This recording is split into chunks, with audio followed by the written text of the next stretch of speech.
Welcome to the deep dive. This is where we take complex info, really dig in, and pull out those key insights, those aha moments that help you feel genuinely informed. Today, we're diving into something, well, incredibly familiar on the surface, but microscopically intricate: the oral cavity. We've got our hands on Histology, a text and atlas 8th edition, and we're focusing specifically on that first part of the digestive system. So our mission today is to give you a really clear, comprehensive look at the microscopic anatomy, the cells, the tissues, and importantly, the clinical side of things in this fascinating area. We'll try to describe things like you're looking at the slides with us, connect structure to function, touch on some molecular biology too, all while keeping it, engaging and concise. Yeah, what's really striking about this material is how it shows the incredible biological engineering behind things we do every day, like eating or speaking, things we take for granted. We're going to explore all these specialized tissues and cells that make the oral cavity this, well, complex and absolutely vital gateway to the rest of the body. It's much more than just an entrance. Okay, let's unpack that. The digestive system kicks off right here, in the mouth. Before we get into the really fine details, what's the big picture? What's its overall job? Right. So the digestive system, it's fundamentally about processing food. It includes the alimentary canal. Think of that as the main tube running through you, plus associated organs like the tongue, teeth, salivary glands. Its main jobs: transporting food, secreting fluids and enzymes, digestion, absorption, and finally, getting rid of waste. But here's a key concept. The inside of that canal, the lumen, is technically outside the body, functionally speaking. It's continuous with the external environment. Outside. How so? Well, imagine a tunnel through a mountain. The tunnel space isn't part of the mountain mass itself, right? Same idea here. This means the lining, the mucosa, is this critical interface. It handles secretion, absorption, acts as a physical barrier, and, crucially, it's your body's first major immunological defense line, really the front line. Got it. So it's a barrier and a processing plant. What does that mean for the oral cavity specifically? What are the key parts we're dealing with right at the start? Okay, so the oral cavity itself includes obviously the mouth, but also the tongue, teeth, and everything holding them in place. The salivary glands, both the big ones and lots of tiny ones, and the tonsils. We usually divide it into the vestibule. That's the space between your lips and cheeks on the outside and your teeth and gums on the inside. Okay. And the oral cavity proper, which is everything behind the teeth, bounded by the roof of your mouth, the floor, the tongue, and opening back towards the throat, the oropharynx. You mentioned salivary glands, the major ones. Yep. 3 main pairs. The parotids are the largest, near your ears, and their ducts open inside your cheek, opposite the upper second molars. Then the submandibular glands, under the jaw, opening near the little flap of tissue under your tongue. And the sublingual glands, right under the tongue, with lots of little ducts opening onto the floor of the mouth. And the minor ones are just scattered around. Exactly. Loads of them tucked into the submucosa, the layer beneath the lining. They're named for where they are. Buccal in the cheeks, labial in the lips, lingual on the tongue, palatine on the palate. They contribute constantly to keeping things moist. And the tonsils, you mentioned immune defense. Right, that's the Waldeyer tonsillar ring. It's like a ring of guards, lymphoid tissue, positioned strategically around the openings from your nasal cavity and oral cavity into your throat. This includes the palatine tonsils, what most people just call tonsils, but also the pharyngeal tonsil, or adenoid, up behind the nose, and lingual tonsil tissue at the base of the tongue. It's a really important early warning system for pathogens. It's incredible how much is packed in there. So let's talk about that lining, the oral mucosa. You said it's an interface. It can't all be the same, can it? Not at all. It's highly specialized. There are actually 3 distinct types, each adapted perfectly for what it needs to do. Okay, what are they? First, there's masticatory mucosa. Think chewing. You find this on the gingiva, your gums, and the hard palate, the roof of your mouth. It's built tough. Typically, it has a thick outer layer of keratinized or perikeratinized stratified squamous epithelium, very durable, resistant to friction. Like skin, almost? Very similar, yes, though usually without one specific skin layer called the stratum granulosum. Visually, under microscope, you'd see deep connective tissue projections, like fingers interlocking, anchoring it firmly. And in areas like the gums right around the teeth or the midline of the hard palate, there's no submucosal layer underneath, so it's bound directly to the bone. Very immobile. Makes sense for areas taking a beating from food. What's the second type? That's the lining mucosa. This covers pretty much everywhere else: the inside of your lips and cheeks, the floor of the mouth, the underside of your tongue, the soft palate. It's generally non-keratinized, so it's much softer, more pliable. It needs to stretch and move with the underlying muscles for talking and eating. The connective tissue papillae are shorter here. So less tough, more flexible. Exactly. And critically, it's highly vascularized. Lots of blood vessels close to the surface. Ah, you mentioned drug absorption earlier. Precisely. That rich blood supply is why placing certain drugs, like nitroglycerin for angina, under the tongue allows for rapid absorption directly into the bloodstream. It bypasses the whole digestive tract and liver metabolism. Very efficient. Interesting. Sometimes you see little yellow spots inside the cheeks. Ah, yes. Those are likely Fordyce spots. They're just sebaceous glands, like the oil glands in your skin that happen to be located in the oral mucosa. Totally harmless, just a variation. Okay, and the third type? That's the specialized mucosa, and it's specialized for one main thing, taste. You find this primarily on the dorsal surface, the top side of the tongue. Got it. So 3 types: tough, flexible, and tasting. You also mentioned the mucosa is an active defender. How does that work beyond just being a physical wall? Right, it's not just passive. The cells themselves, and the saliva bathing them, actively fight microbes. Saliva contains antimicrobial proteins like lysozyme and lactoferrin. The epithelial cells produce peptides called defensins, and then there's secretory immunoglobulin A, or SIGA, a special antibody produced by plasma cells in the underlying tissue and transported out into the saliva. So it's a chemical defense, too. Absolutely. It's a constant battleground. And that's why people with limited immune systems are much more prone to oral infections like thrush. Their defenses are down. Okay, this is leading us perfectly to the tongue. You said specialized mucosa for taste. But the tongue does so much more. How is it built for all that? The tongue is really quite extraordinary. It's essentially a massive skeletal muscle, but not like the muscles in your arm or leg. It's muscle fibers, both intrinsic within the tongue and extrinsic, attaching to other structures, are arranged in 3 intersecting planes. This gives it incredible dexterity. 3 planes. Yes, running longitudinally, vertically, and transversely. Imagine weaving threads in 3 directions. This allows for the complex shaping and precise movements needed for speech, manipulating food, swallowing. It's unique.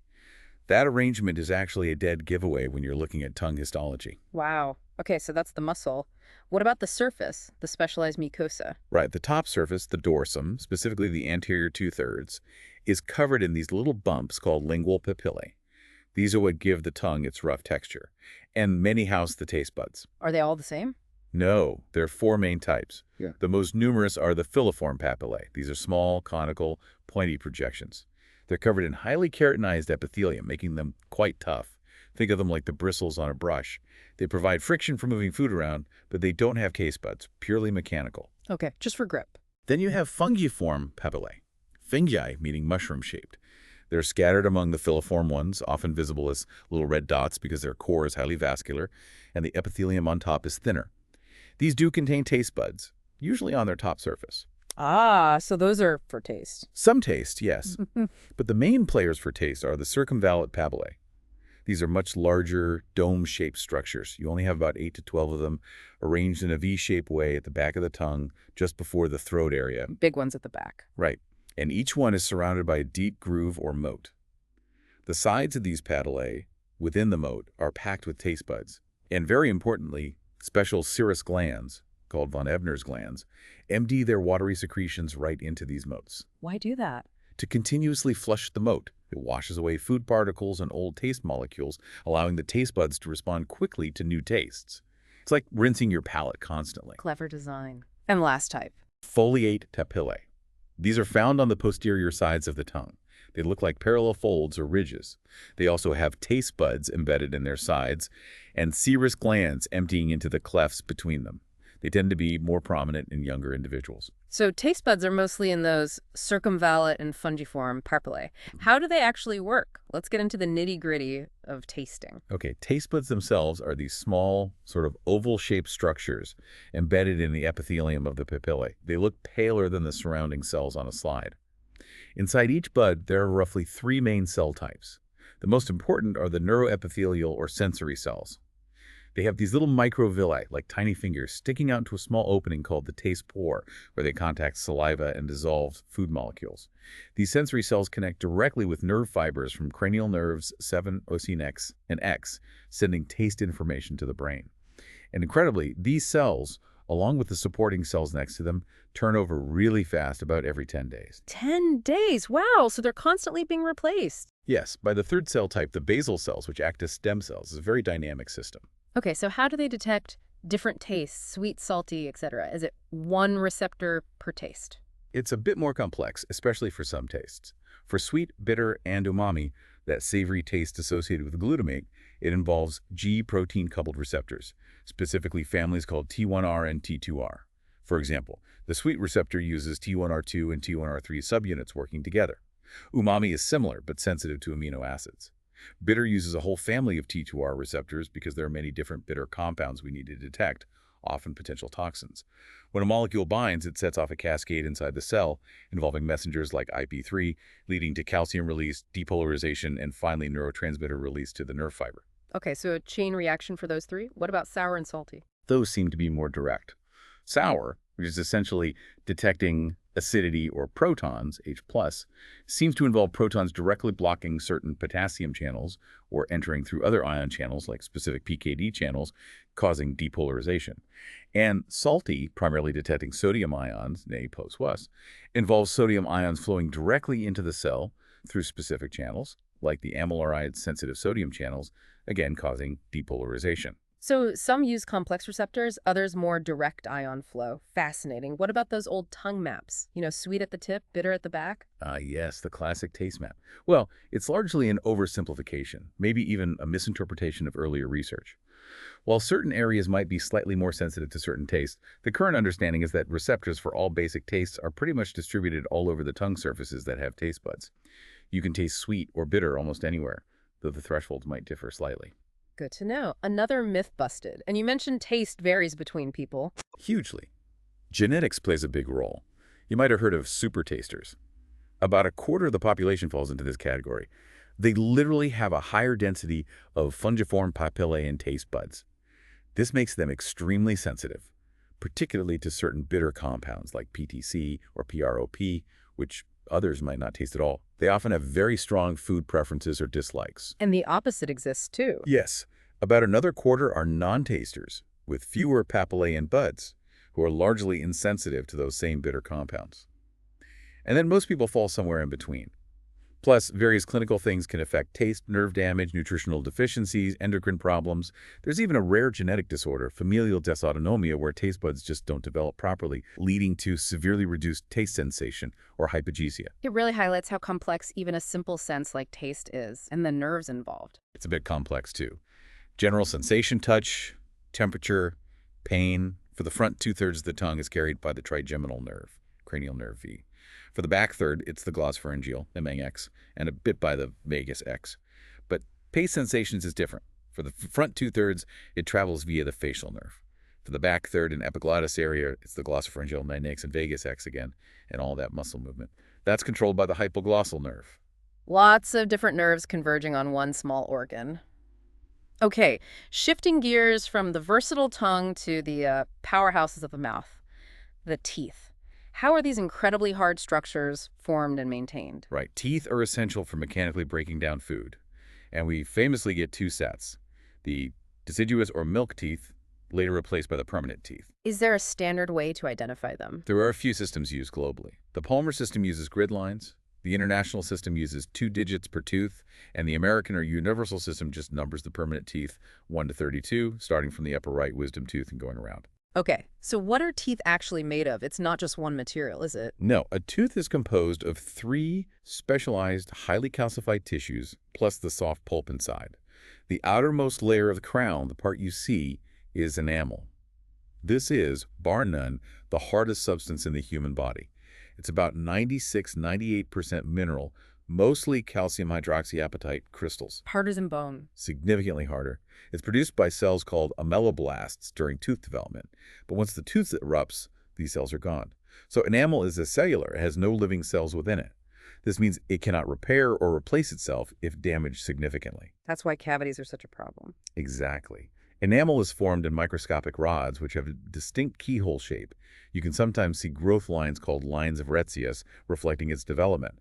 While it's static cell-wise, its surface is constantly interacting with saliva, undergoing demineralization and remineralization. And that formation process, amelogenesis. It's fascinating. Ameloblasts, derived from epithelium, go through stages. They secrete an organic matrix first, using a specialized structure called the Tomes process, and then they actively pump in calcium and phosphate while removing water and protein to achieve that incredible hardness. Specific proteins like amelogenins are crucial guides in this mineralization process. And cavities or dental caries? That's essentially an infectious disease. Bacteria, notably Streptococcus mutans, live on the tooth surface, consume sugars, and produce acid as a byproduct. This acid dissolves the mineral structure of the enamel demineralization. Fluoride helps by getting incorporated into the hydroxyapatite crystals, making them more resistant to acid attack. If the cavity progresses through enamel and reaches the next layer, dentin, and eventually the pulp, it causes inflammation and pain, often needing a root canal. Okay, so enamel is the outer shield. What's underneath? Covering the root of the tooth, under the gum line, is cementum. It's a thin layer of bone-like calcified tissue, but unlike bone, it's vascular, no blood vessels. It's produced by cells called cementoblasts, which can become trapped within it as cementocytes. What does cementum do? Its main job is anchoring the tooth. Collagen fibers, called Sharpie's fibers, extend from the cementum across a small space and embed into the jawbone. These fibers form the periodontal ligament. Ah, the ligament. Yes, this ligament holds the tooth in its socket, but allows for tiny movements, acting like a shock absorber. This slight flexibility is also what allows orthodontists to slowly move teeth through the bone. Okay, enamel on the crown, cementum on the root. What's the main bulk of the tooth? That's dentin. It lies deep to both enamel and cementum and makes up most of the tooth structure. It's also calcified tissue, about 70% mineral, so it's harder than bone, but softer than enamel. Dentin is produced by cells called odontoblasts, which line the innermost pulp cavity. Unlike ameloblasts, odontoblasts persist throughout life and can continue to produce dentin, albeit slowly. How is dentin structured? As odontoblasts lay down dentin, they retreat inwards, leaving behind long cellular processes within narrow channels called dentinal tubules. These tubules run all the way from the pulp cavity out towards the enamel or cementum junction. These tubules contain fluid and the odontoblast processes, and they are thought to be responsible for transmitting sensations, like sensitivity to cold or hot, to the nerves in the pulp. Dentin also has unique proteins involved in its mineralization. And inside all that hard tissue... That's the dental pulp. It's the soft, living core of the tooth, filling the pulp cavity and root canals. It contains loose connective tissue, lots of blood vessels, nerves, and lymphatic vessels. And importantly, the layer of odontoblast cell bodies lines its periphery. So the pulp keeps the tooth alive, essentially. Yes, it provides nourishment and sensation. As we age, continued dentin deposition makes the pulp cavity smaller. You mentioned the periodontal ligament. What else supports the teeth? The periodontium. Correct. The periodontium includes all the tissues that invest and support the tooth. That's the alveolar bone, which is the part of the jawbone forming the tooth sockets or alveoli. Then the periodontal ligament itself, that fibrous connection we discussed. And the gingiva, or gums, which covers the alveolar bone and attaches to the neck of the tooth, forming a protective seal. There's a shallow groove, the gingival sulcus, between the gum and the tooth. And problems here lead to gum disease. Exactly.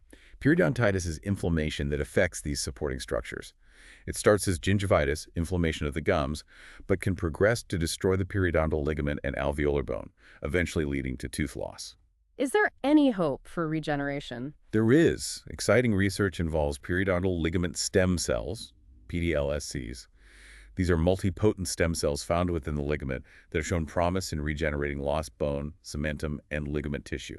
It's a major focus in dental regenerative medicine. Amazing potential there. Okay, last but certainly not least, let's cover the salivary glands, the unsung heroes, you called them. Absolutely. Right. We have the three major pairs we mentioned, parotid, submandibular, sublingual, plus hundreds of minor glands. They all develop as invaginations of the oral epithelium.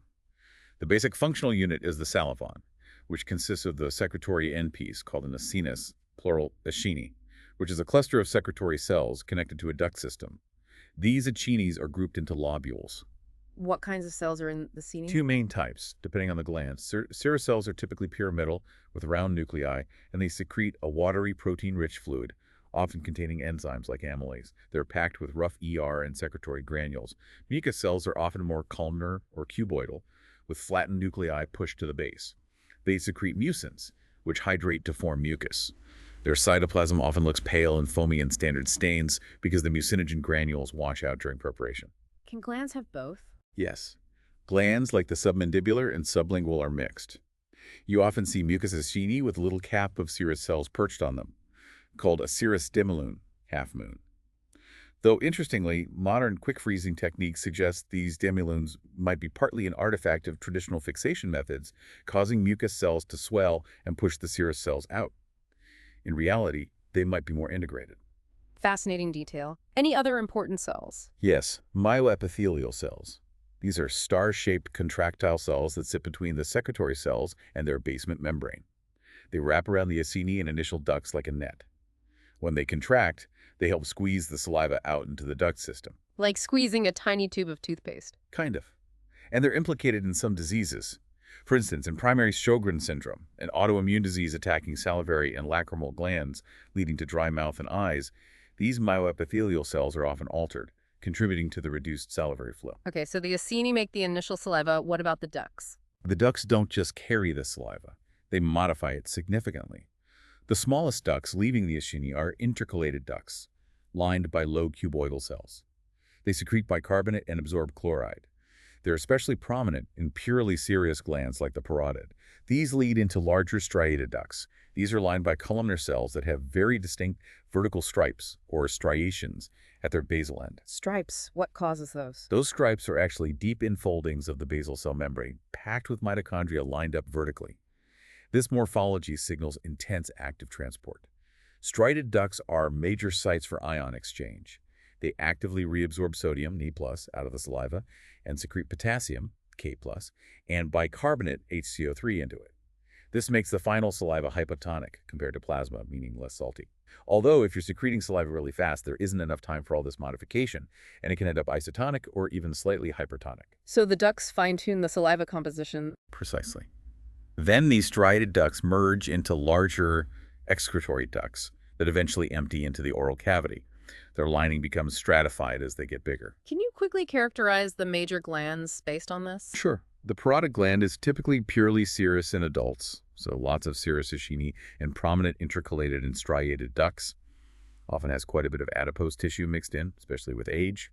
Famously, the facial nerve passes through it, and it's the gland most often affected by mumps. The submandibular gland is mixed, but predominantly serous in humans. So you'll see mostly serous acini, but also some mucus acini, often with those serous demileunes. The sublingual gland is the smallest major gland, also mixed, but predominantly mucus. Its secretory units are often more tubular than round acini, and again you see serous demileunes. Its intercalated and striated ducts are generally shorter or less developed. Okay, so we make this modified fluid. What does saliva actually do? It seems like more than just water. Oh, much more. We produce a huge amount, around 1.2 liters a day. Its functions are diverse: moistening the oral mucosa and lubricating food for chewing and swallowing, dissolving food chemicals so we can taste them, buffering oral pH with bicarbonate, starting carbohydrate digestion with alpha amylase, and critically controlling the oral bacterial population through things like lysozyme, which breaks down bacterial walls, and lactoferrin, which binds iron needed by bacteria. What's in it besides water and enzymes? Lots of electrolytes. It's high in potassium and bicarbonate, relatively low in sodium and chloride compared to plasma. Also calcium and phosphate, which are vital. Vital for teeth. Yes, absolutely crucial for tooth maintenance. Saliva provides the calcium and phosphate needed for the ongoing remineralization of enamel, helping repair tiny lesions before they become cavities. Salivary proteins also form a thin protective layer on teeth called the acquired pellicle. Its antibacterial components directly reduce the risk of decay. That's why conditions causing dry mouth, xerostomia, like Sjogren's or radiation therapy to the head and neck, dramatically increase cavity risk. And the immune function. That immunologic role is key. Plasma cells residing in the connective tissue of the glands produce IgA antibodies. These are then picked up by the acinar cells via a special receptor, PIGR, transported across the cell, modified slightly, and released into the saliva as secretory IgA. This SIgA is resistant to digestion and provides crucial immunity right on the mucosal surface. A frontline antibody delivery system. Any clinical correlations for the glands themselves? Salivary gland tumors are relatively common, mostly occurring in the major glands, especially the parotid, about 8% of cases. Most are benign. The most common benign tumor is the pleomorphic adenoma, sometimes called a mixed tumor. It's characterized by a mix of epithelial, duct-like, and myoepithelial cells, sometimes in background that looks like cartilage. Usually presents as a slow-growing, painless lump. Treatment is typically surgical removal. Malignant tumors can also occur, sometimes involving the facial nerve if in the parotid. We've certainly covered a lot of ground. From the tough lining of the palate to the delicate dance of molecules in a taste bud, the power of enamel and these constant salivary secretions, it's an incredibly dynamic place. It really is. We went through the macroscopic structures down to the cells and even molecules that orchestrate functions we barely think about, like tasting your food or just keeping your mouth comfortable.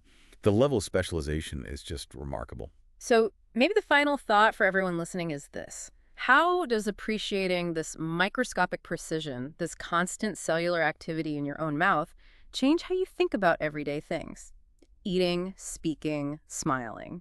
Yeah, just take a moment to consider the sheer amount of intricate biological work happening silently, constantly, right there. It's a hidden world that's absolutely fundamental to your overall health and how you interact with the world. We hope this deep dive has given you a new perspective, maybe a newfound appreciation for the amazing biology inside your own oral cavity.